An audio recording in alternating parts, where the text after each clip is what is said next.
Usually, how many months does it take to process an H-1b visa? The whole process, you can, give or take like 6 months. 6 months and. But they also have like a premium, like an expedited one. So you can ask your visa sponsor.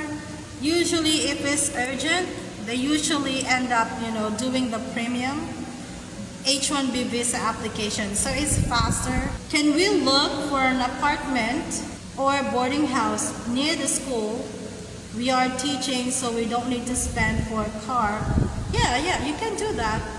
Okay? You're not limited into looking for an apartment at a certain place. So it's really up to you. But usually teachers avoid living at a walking distance from the school. So this is why. Foreign teachers are usually placed in challenging schools. And these challenging schools are usually in bad neighborhoods. So that is why you don't want to live in those neighborhoods, right? Also, it would be good not to be in the same neighborhood as your students, so they will constantly see you. So that's why I mentioned this in one of my videos. Usually you would want to look for an apartment that is about like at least 10 minutes drive away. So yeah, but it's really up to you. It's your choice. But usually, like I said, these schools are in bad neighborhoods.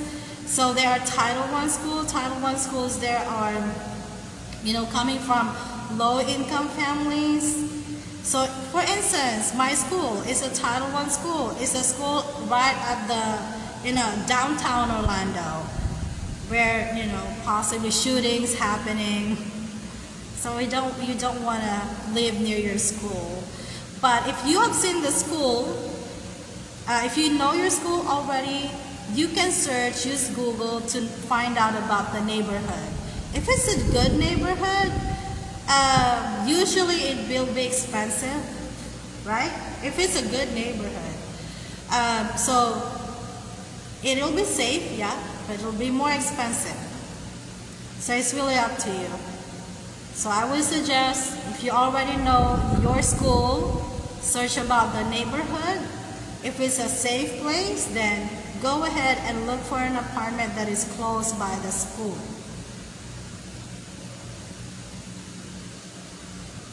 Okay, knowing Jay. So your question, what would be a good reply to an email saying that the visa sponsor will go back, January 2024? You have a job offer, but there's no more J1 visa slots. Okay, so maybe you were applying for the current school year, 2023-2024. Most J1 visa slots are already taken. I posted the timeline. Usually J1 visa sponsors close their application by July. Okay? And because that's the time when they're receiving applicants, foreign teachers in the US. So that's why by July, they already run out of J1 visa slot. It's fine. So it means that they will look for your J1 visa sponsor for the school year 2024-2025. And this is actually the time for application for that school year. So you should be fine. So knowing, maybe you can just clarify with them. You can send them email clarifying with them if you will be placed for the school year 2024-2025. Okay, just to be clear with that, because if that is the case, really this is high time for them to look for J1 visa sponsors. So that's the thing, guys. If you are self-placed in schools, if you apply directly to schools, this is usually the problem. That's why I usually advocate for applying to visa sponsors first instead of applying directly to schools, because most schools are not visa sponsors themselves. So even if you got a job offer from them, if they're not sponsoring visa, you may still not be able to go to the US, right? But if you directly apply to visa sponsors, these visa sponsors are partnered with districts and schools. So they will be the ones to match you with a school, depending on your credentials and what the schools are looking for. That is why, again, although you can apply directly to schools, I prefer, this is more efficient, okay? I prefer that you apply directly to visa sponsors. Okay, and public schools don't have dormitories. Boarding houses there are not a thing, okay? So it's usually apartment. If you want to spend less, you can look for housemates, okay? Because they have strict rules with how many occupants can stay in an apartment. So for instance, this is for the most part, if there is one room in the apartment, there should be up to 2 adults only. If there are 2 rooms in the apartment, there can be up to 4 adults, right? So if you are a family, so that's you and your husband and your kid, that's fine.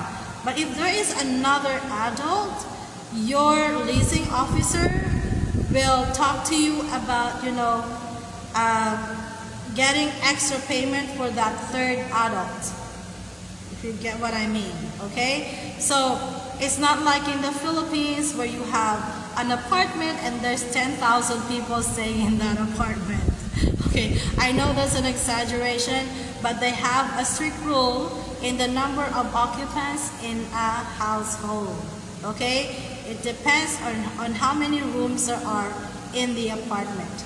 But if you own a house, so if you rent a house, okay, not an apartment, you can have, I think they're not as strict, okay?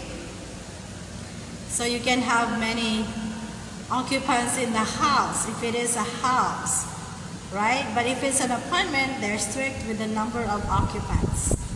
But there are no boarding houses, there are no dormitories in public schools in the US. Okay, in colleges, in university campuses, there are dormitories, but you don't want to stay in those places, okay?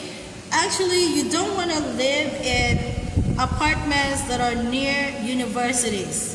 It's going to be loud there, okay? College students, they're always partying. There's going to be drugs, Yeah. So that's the thing, guys.